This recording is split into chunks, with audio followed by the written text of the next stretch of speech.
남북 정상회담하고 하루 종일 저는 계속 눈물이 나오면서 하나님 은혜에 감사를 했습니다. 앞으로 우리 민족의 서방의 위치고 진정한 평화 통일의 길로 나아가는 것이 아닌가. 하나님이 역사하셔서 이런 세상을 주셨으니 우리가 이제 진짜 샬롬을 한번 서로 인사합시다. 샬롬, 샬롬, 샬롬.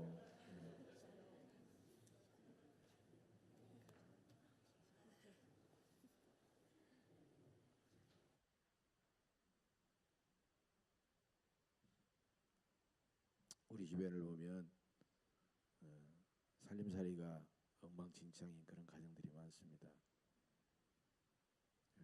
뭐 남을 구제하고 헌금하는 것은 아예 꿈도 못 꾸고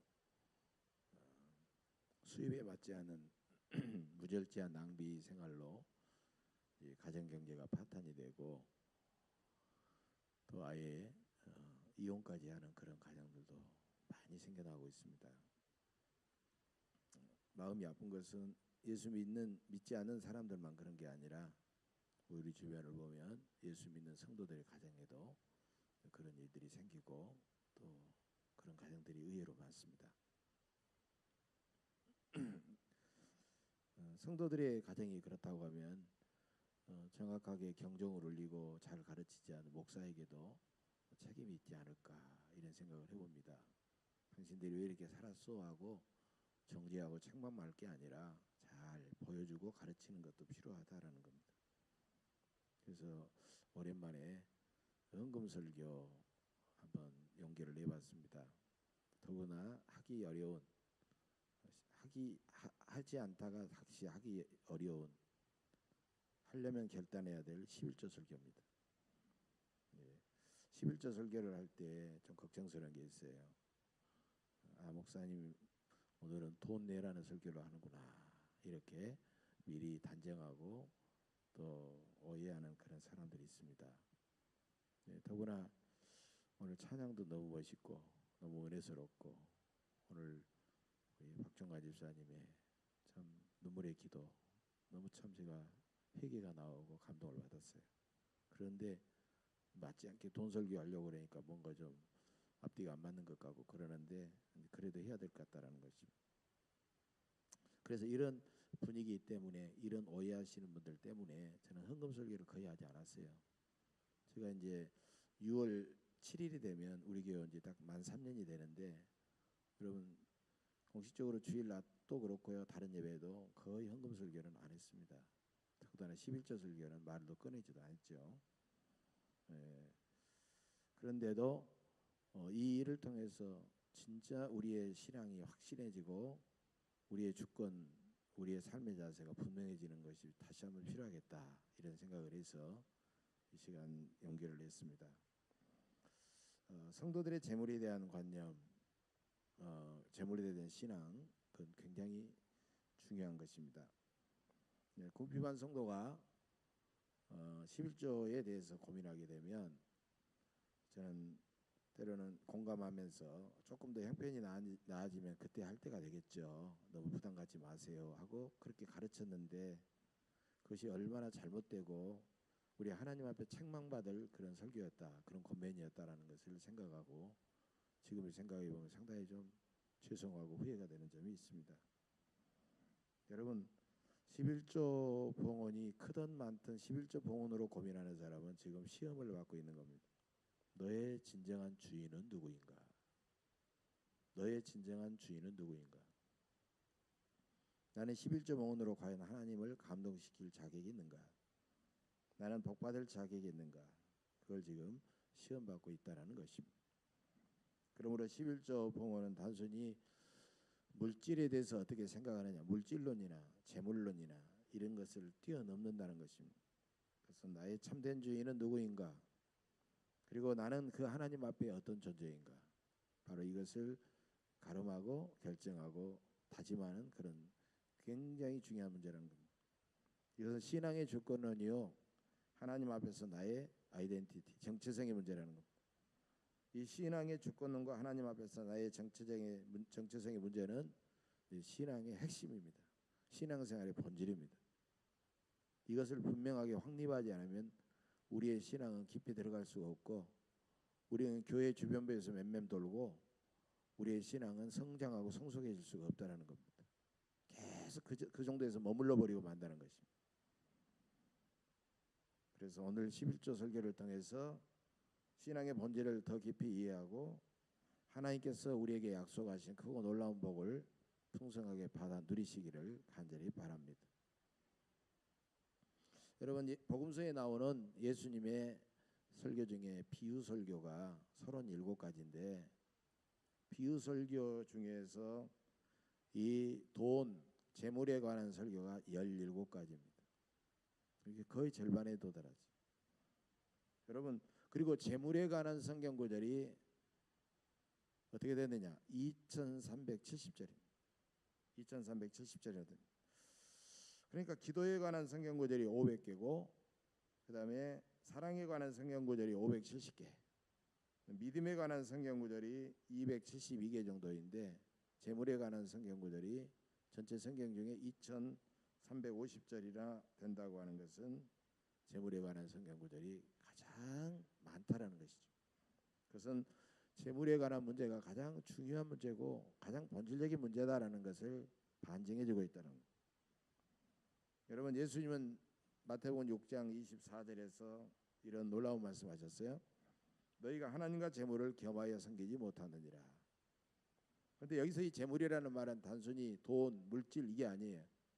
바로 원어를 보면 돈 귀신, 돈 우상 이런 식으로 돼 있어요. 그런데 그것을 그냥 돈 귀신이라고 하면 너무 자극적이니까 그냥 재물 이렇게 그냥 번역을 한 겁니다. 이것은 돈을 벌고 돈을 관리하고 돈을 쓰는 문제는 영적인 문제라는 겁니다. 단순히 물질을 내가 얼마 썼다라는 문제가 아니라 어떤 자세로 쓰고 있느냐가 거기에 나타난다는 거예요. 하나님은 지금 우리에게 물으십니다. 너는 어디에 속해 있느냐? 너는 누구의 것이냐? 너는 하나님에게 속해 있느냐? 너는 돈에 속해 있느냐? 너는 하나님을 섬기고 있느냐? 돈을 섬기고 있느냐? 그래서 돈을 벌고 돈을 쓰는 그 사람의 모습, 그 사람의 자세를 보면 그 사람이 어디에 속해 있는지, 그 사람의 신앙과 그 사람의 인격을 판단할 수가 있다는 것입니다. 여러분, 돈은 실력이 있고 재주가 있고 능력이 있고 무슨 뭐 기술이 있으면 벌 수가 있지만 신앙의 수준과 신앙의 어떤 그 사람의 인격의 수준이 있어야만이 그 돈을 잘 쓸 수가 있다는 겁니다. 그래서 우리는 하나님과 돈 이 둘 중에 누구에게 속해 있는가를 늘 물어야 됩니다. 돈은 사람의 주인 자리를 놓고 하나님과 겨룰 정도로 경쟁할 정도로 막강한 힘이 돈에게 있습니다. 그러나 예수님은 하나님을 우리가 섬기지만 돈을 하나님처럼 섬길 수가 없다, 겸하여 섬길 수 없다라고 그렇게 말씀하셨습니다. 우리의 삶은 대부분 알고 보면 돈과 관계되어 있습니다. 세상에 나가서도 일할 때 그냥 놀러만 나가지 않지 않습니까? 그냥 사람 만나지 않습니까? 사람을 만나더라도 우리가 어디 가서 밥을 먹고 차를 마시고 하는 게 다 돈과 또 관련되어 있지 않습니까? 돈을 누구를 만나서 어떤 일을 하고 돈을 어떻게 벌까, 어디에 투자할까, 얼마나 저축할까, 또 우리는 얼마나 이웃을 위해서 나누고 베풀까 늘 고민하며 살아가게 되는 것입니다. 그런데 돈의 주인이신 하나님은 너희가 돈을 하나님처럼 섬기지 말고 그 돈을 내가 준 것이니 잘 사용하라 그렇게 말씀하고 있습니다. 그래서 우리는 하나님 앞에 나에게 돈이 생겼거든, 돈이 들어왔거든 온전한 11조를 먼저 성별하여 드릴 뿐만 아니라 그리고 남은 10분의 9도 내 돈이 아니라 새롭게 하나님으로부터 받은 돈으로 우리가 성별하여 그 돈을 하나님의 청지기로 잘 사용해야 됩니다. 여러분, 적게 가졌거나 많이 가졌거나 적게 들어왔거나 많이 들어왔거나 그건 중요한 문제가 절대 아닙니다. 그것은 바로 하나님께서 우리에게 잠시 맡겨주신 것이기 때문에 우리는 그 돈을 하나님의 뜻대로 잘 사용해야 된다는 것입니다. 하나님은 우리가 작은 돈도 정성껏 성별하여 드리고 잘 쓰면 하나님은 우리에게 큰 돈도 맡겨주십니다. 내가 나중에 내가 어려운 형편에 지금은 헌금도 못하고 어려운 형편이기 때문에 남들 구도도 못하니까 내가 나중에 사업자라고 돈 많이 벌어서 그때 내가 열심히 해야지, 그때 내가 열심히 이웃을 섬겨야지. 그것은 대단히 큰 불신앙이요 위선이요 거짓말입니다.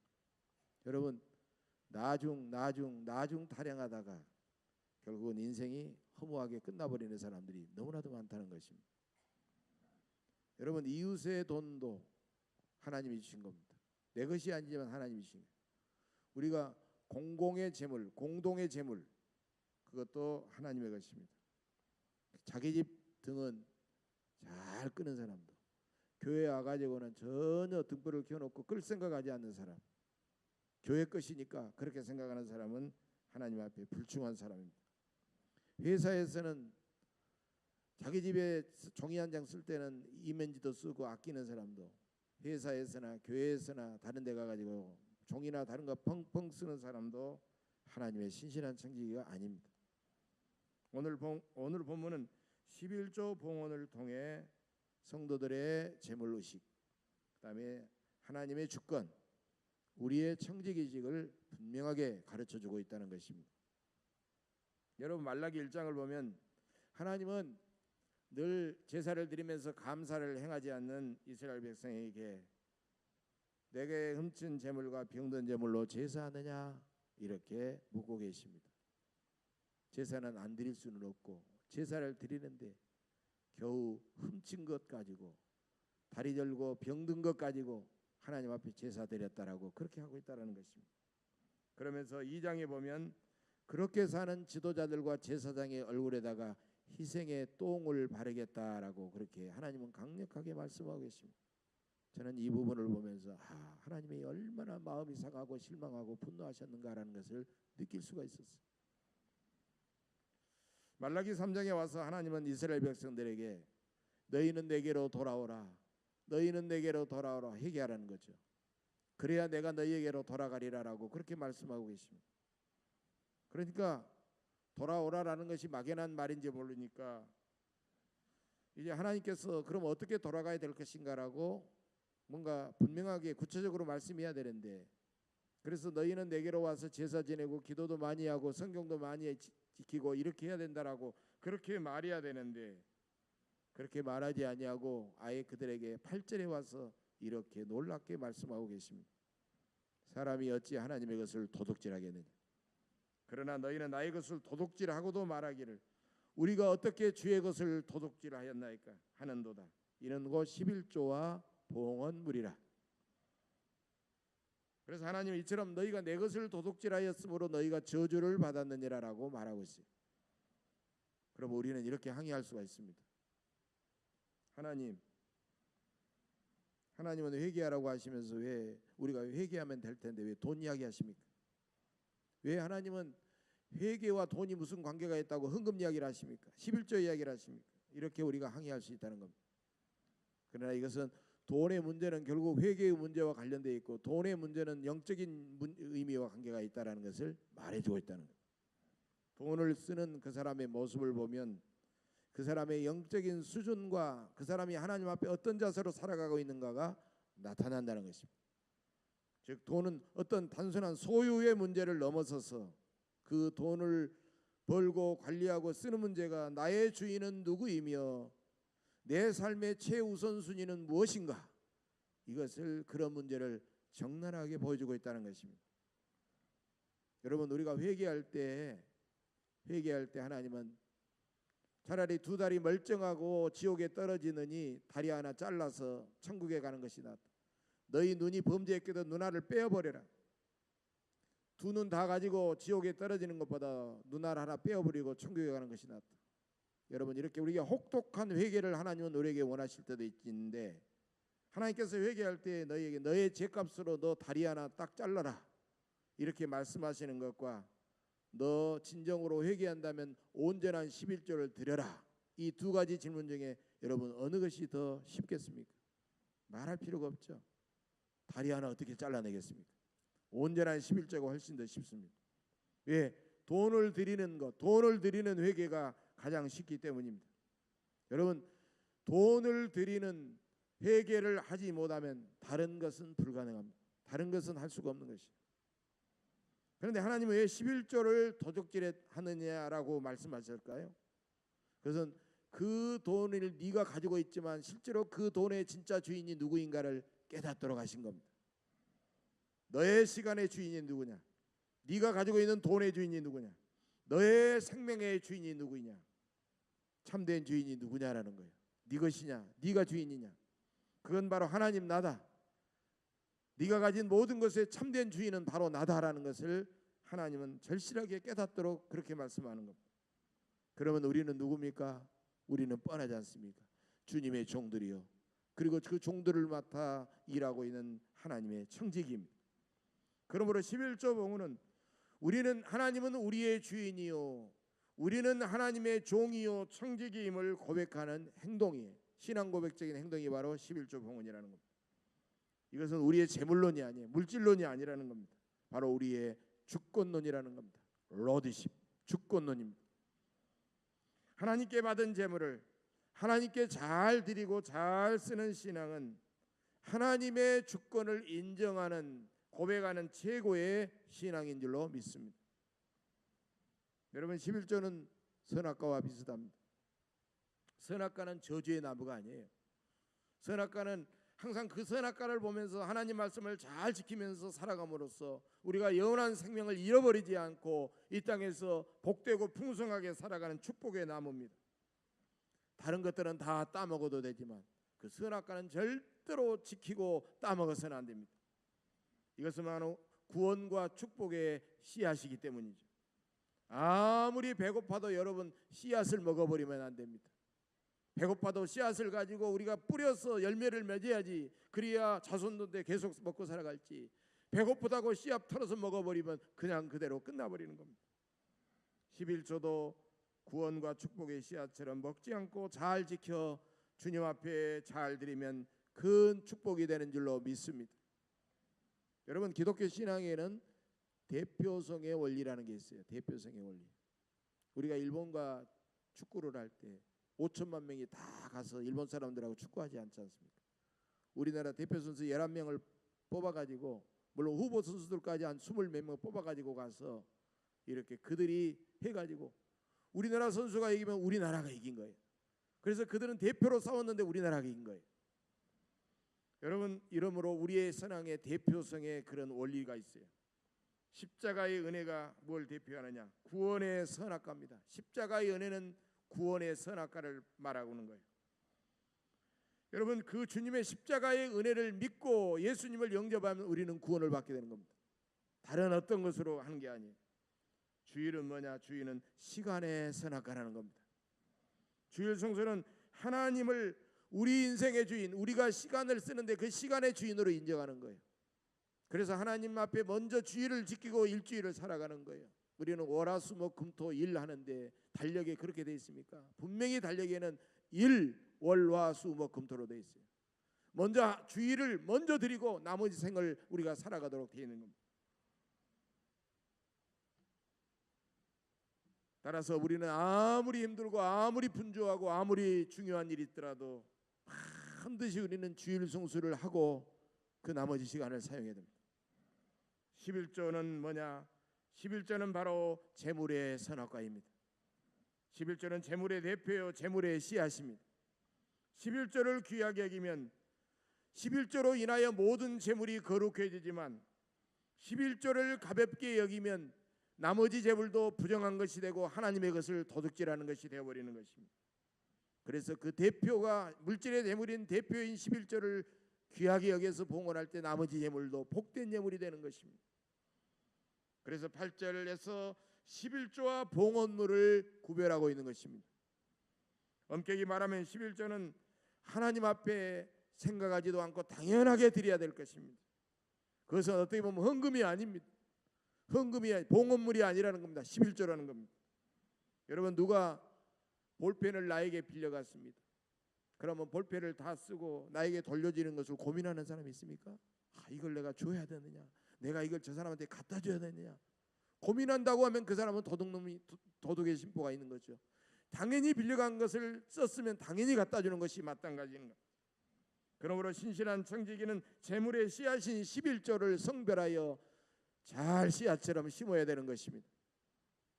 첫째, 11조라는 축복의 씨앗을 먹지 않고 잘 심어야 됩니다. 우리는 나는 굶어 죽어도 11조는 절대로 씨앗이니 먹지 않겠다라는 그런 믿음으로 이 시간 결단해야 됩니다. 두 번째로 영적인 것과 재물을 나누는 자세가 중요합니다. 무조건 뭉켜지겠다는 근성을 버리고 과감히 나누고 베풀면 더욱더 부유해지는 삶을 살아가게 되는 것입니다. 세 번째로 11조는 시작이지 끝이 아닙니다. 성도는 교회의 필요와 이웃의 필요, 참으로 많은 사람들의 필요를 생각하면서 물질로 그들을 잘 섬겨야 됩니다. 이스라엘 백성은 제사장들과 레위지파를 넉넉하게 잘 섬겼습니다. 그들의 11조로 그들의 삶을 책임졌던 것입니다. 그런데 어느 순간 그들의 11조가 약해지고 무관심했을 때 제사장들은 자신의 본연의 사명을 감당하지 못하고 먹고 살기 위해서 이리저리 방황하고 그러면서 성전이 어려워지고 제사가 약해지고 영적인 위기가 왔던 것입니다. 여러분 갈라디아서 6장 6절에 보면 가르침을 받는 자는 말씀을 가르치는 자와 모든 좋은 것을 함께 하라고 말씀하고 있습니다. 우리는 교회가 필요한 것과 주의 종이 무엇이 필요한가 필요한 것과 성도들이 필요한 것과 내가 돌봐야 될 어려운 이웃들이 필요한 것을 우리가 알았으면 주님이 나에게 맡겨주신 재물을 가지고 우리의 몸을 가지고 우리의 시간을 내서 그들을 잘 섬겨야 될 줄로 믿습니다. 하나님은 재물을 우리의 섬김의 도구로 우리에게 주신 줄로 믿습니다. 네 번째로 정직한 투자는 축복의 씨앗을 심는 일입니다. 여러분 투기와 투자는 전혀 다릅니다. 투기는 그냥 여행을 바라고 내가 어떤 일에 그냥 저지르는 그런 행위입니다. 그러나 투자는 장래를 내다보면서 그 재물을 대단히 지혜롭게 쓰는 행위가 바로 투자입니다.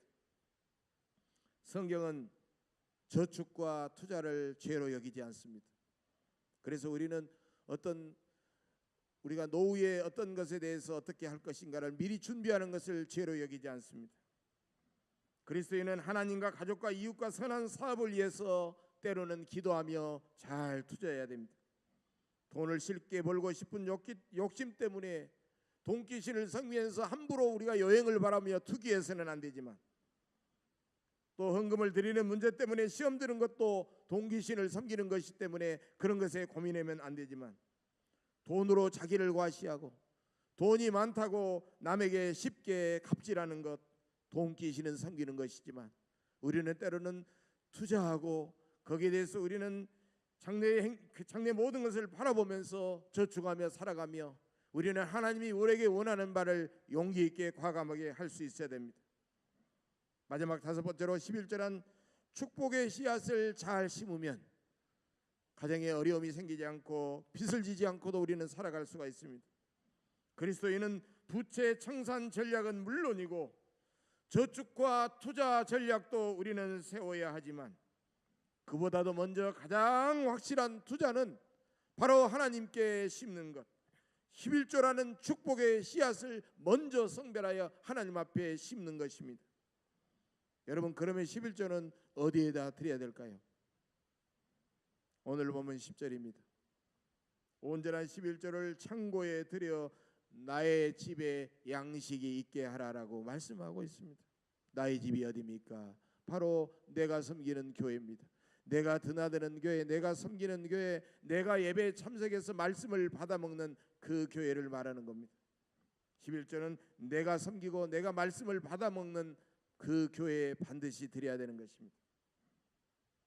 그렇지 않으면 11조가 아닙니다.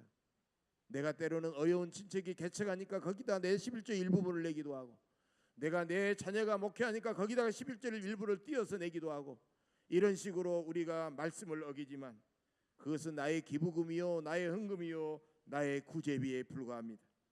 여러분 기부금과 선교비와 구제비는 자신이 주인의 행세에 노릇하며 자기의 공로를 나타내고 자기의 선행을 나타내고 자기의 의로움을 드러내는 그런 행위에 불과하는 것입니다.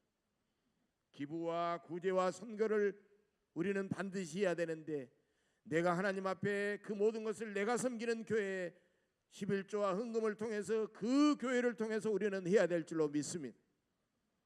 또 구제는 은밀하게 하지만 11조는 신앙 고백이기 때문에 공개적으로 당당하게 이름을 밝히고 해야 됩니다. 여러분 우리는 공개적인 신앙생활을 하다가 공개적으로 예수를 고백하다가 공개적으로 우리의 믿음을 고백하다가 우리는 순교까지 하지 않습니까? 때로는 믿지 않는 가족이 모르도록 무명으로 하는 경우도 있겠지만은 가능하면 실명으로 공개적으로 할 필요가 있습니다. 11조는 온전한 11조는 한꺼번에 모아서 드리는 것보다는 매 주일마다 또 매월마다 정기적으로 드릴 필요가 있습니다. 봉급 생활자는 봉급을 받은 바로 그 주일에 드리고, 사업자는 늘 사업에서 수입이 생길 때 그때마다 드리고, 목돈이 생기면 부동산을 매각했거나 여러 가지 어려운 일로 목돈이 생기면 먼저 11조를 성별하여 주님 앞에 드려야 됩니다. 어떤 성도는 11조를 드리지 않다가 처음 드리면서 몇 가지 놀라운 간증을 하는 것을 들었습니다. 처음 11조를 성별할 땐 처음 11조를 성별하여 떼어낼 때는 너무너무 아까운 것에 놀랐고, 굳세 믿음으로 몇 번을 계속 드리니까 점점 마음에 기쁨이 생겨서 깜짝 놀랐다라는 그런 고백을 합니다. 또한 11조를 드리고 하나님 앞에 10의 구조를 하나님께 받은 그런 심정으로 우리가 살아가도록 하나님께서 우리에게 뛰어난 지혜와 지식과 재능을 주신 것을 보고 놀랐답니다. 그 다음에 11조를 드리는 날에는 교회에 빨리 가서 11조를 드려야지라는 그런 기대와 감동과 은혜가 생기는 것을 보고 놀랐답니다. 11조를 봉헌한 다음부터는 11조만큼 물질이 없어서 쪼들리면 어떡하나 했는데 더욱 생활이 풍성해지는 그런 은혜를 경험하고 놀랐답니다.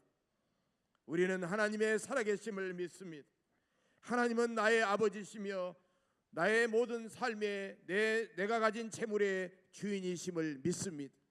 하나님은 우리의 11조 생활에 매우 신실하게 그 복을 이루어 주실 우리의 하나님이심을 믿습니다. 하나님은 온전한 11조를 드리는 성도에게 그래서 이런 복을 약속해 주셨습니다. 첫째로 하늘 문을 열어 주십니다.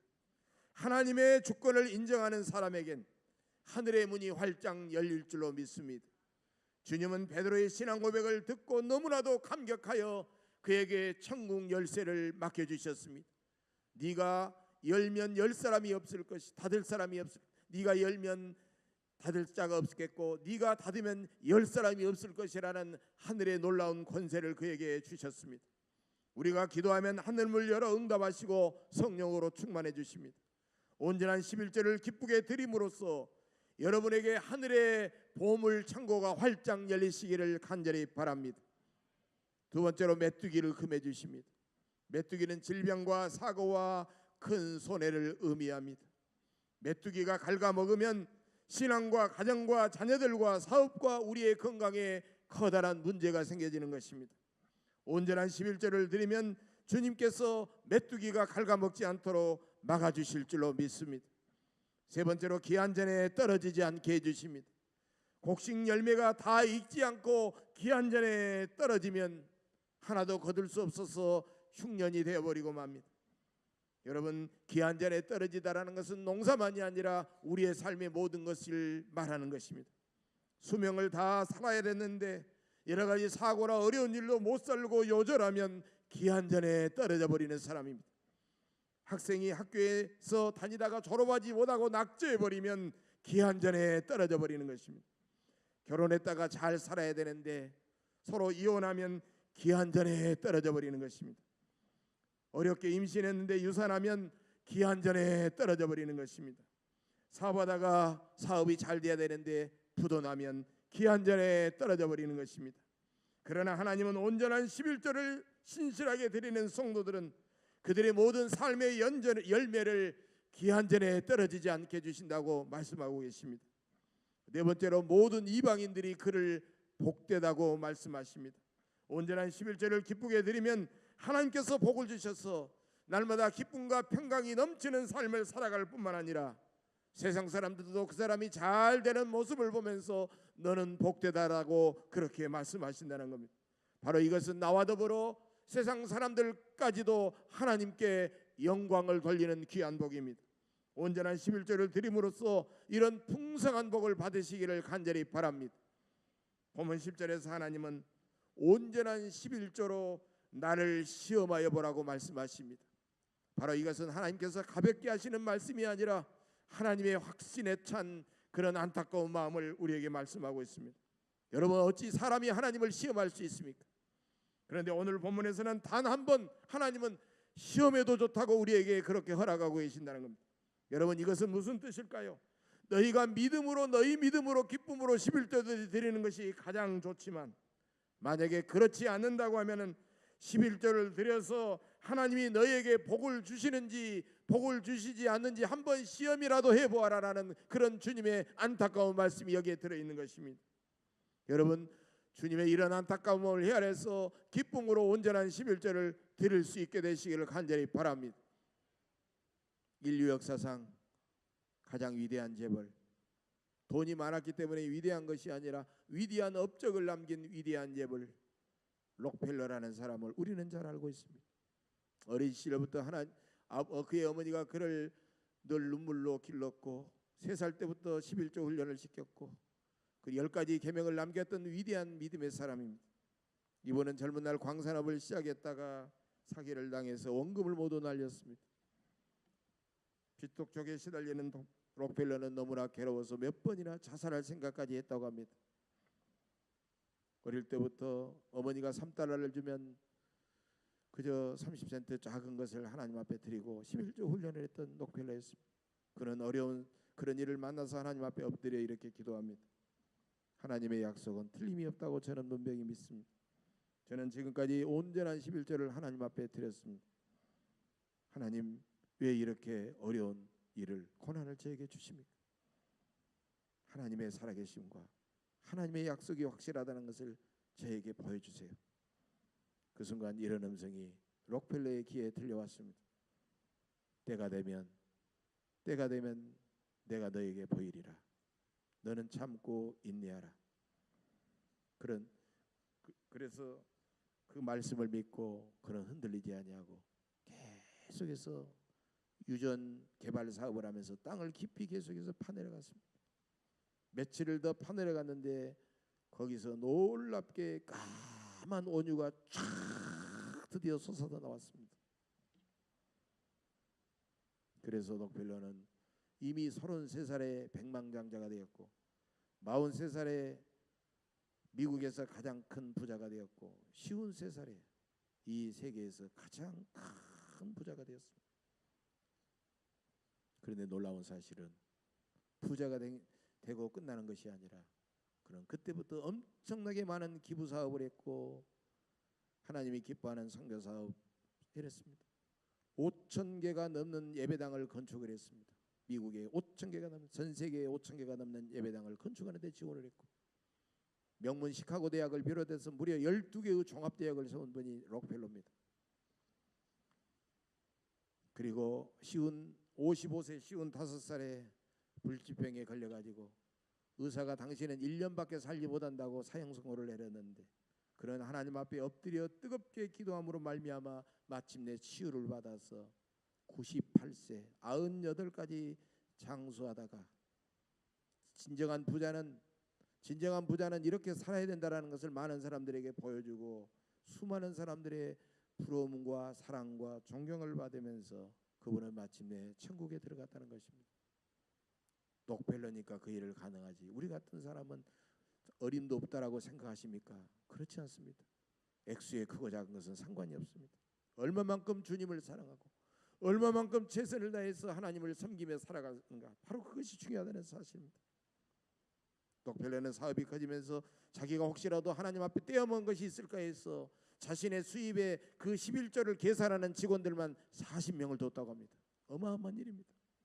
그러면서 그는 이렇게 유명한 말을 남겼습니다. 하나님을 섬기는 11조 봉헌은 어려울 때, 위기를 만날 때 더 온전하고 더 정직해야 합니다. 나는 아무리 어렵고 나는 아무리 힘들어도 하나님의 것은 도둑질하지 않겠습니다.